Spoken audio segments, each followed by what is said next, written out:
Welcome to a JLG Top 10. No matter what you say, it's his opinion. Making fun of Pokemon.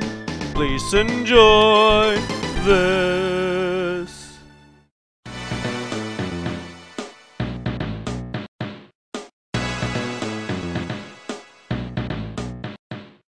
Oh look, we're in March. That means it's been 1 year since I uploaded my very first JLG Top 10. How weird is it that Kirby started it all? But this was around the time I started getting into the Kirby games, and so I would take it upon myself to go through the entire series. So here I am, 1 year later, with my 5 favorite Kirby games. Now what can be said about this pink ball of joy?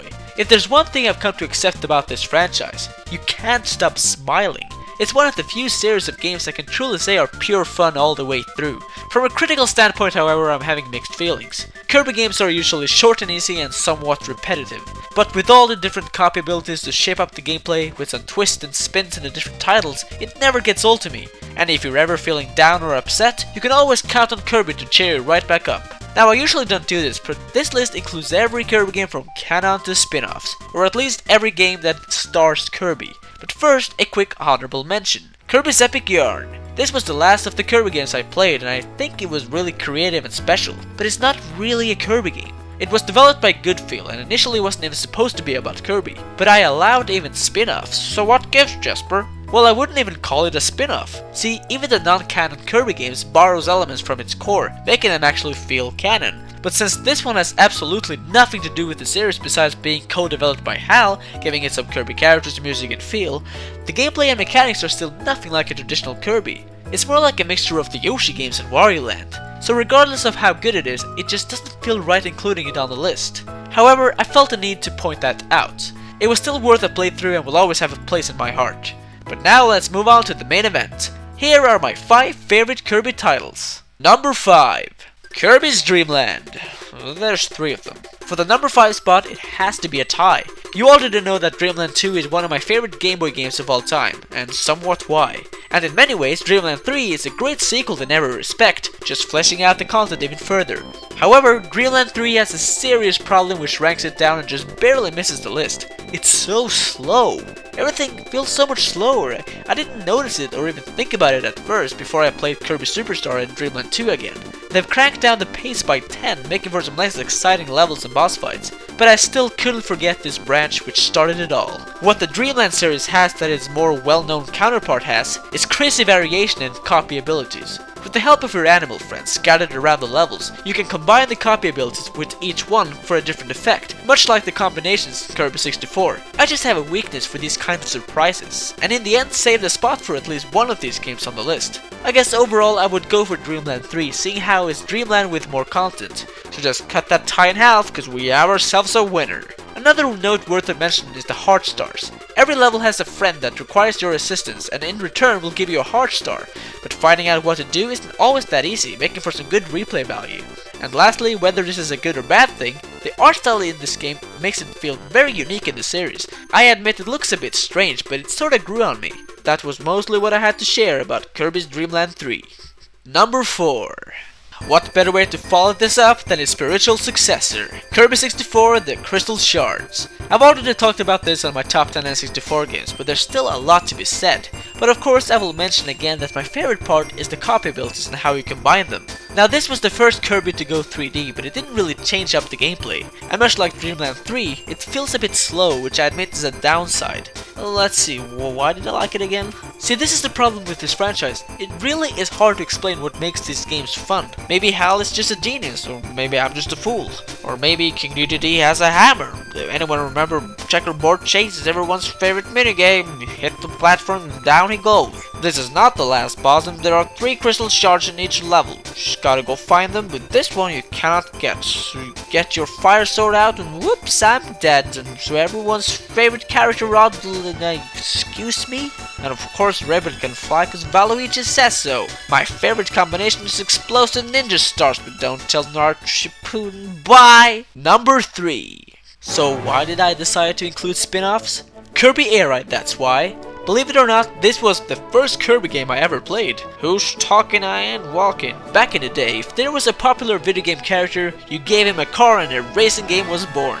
So it probably didn't come as a surprise that Kirby jumped on the bandwagon, or should I say, wagon star. But this wasn't just a cash-in to beat Wario Marth, but Kirby to a different level. Now what made this game special for me was the initial confusion that came as I started playing it. What do you do? Where are the cups? Trophies? How do you beat the game? Now games with goals are certainly A+, but it doesn't hurt with some variety. So what Hal had in mind was just different modes with different playstyles and a bunch of challenges which would unlock new content. So to narrow it down, you have the choice between Air Ride, Top Ride and City Trial. Air Ride is pretty much what you had in mind and works like most racers. You pick a vehicle, or in this case Star, and race to the finish. And since this is a Kirby game, of course there's copy abilities. Top Ride is more of a Mario Party approach, with more fast-paced races with lots of action instead of length and speed. But City Trial on the other hand was Hal saying, no, we're doing something different with this one. The goal is to collect items and upgrades in a certain amount of time on this island, and then compete in a random challenge. The upgrades can be anything from defense to offense, speed to turn, and the challenges, or stadiums as they're called, includes the likes of Drag Race, which tests your speed, Destruction Derby, which is basically battle mode from Mario Kart but to gain as many kills as possible, Kirby Melee to defeat the most enemies, and more. Even a boss fight against King Dedede. You can even unlock him, and Meta Knight. Spoiler for a 10-year-old game? There's a lot more to City Trial, which makes it the biggest mode of the three. But I want to talk about Top Race. Probably not the most popular, but still, I've always had an affinity for this one. And it just got to me, there's not anything to say about this one. Well, all in all, Kirby Air Ride is an enjoyable game from every side you look.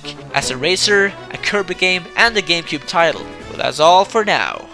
But wait, there's two more. Shit! Number 2.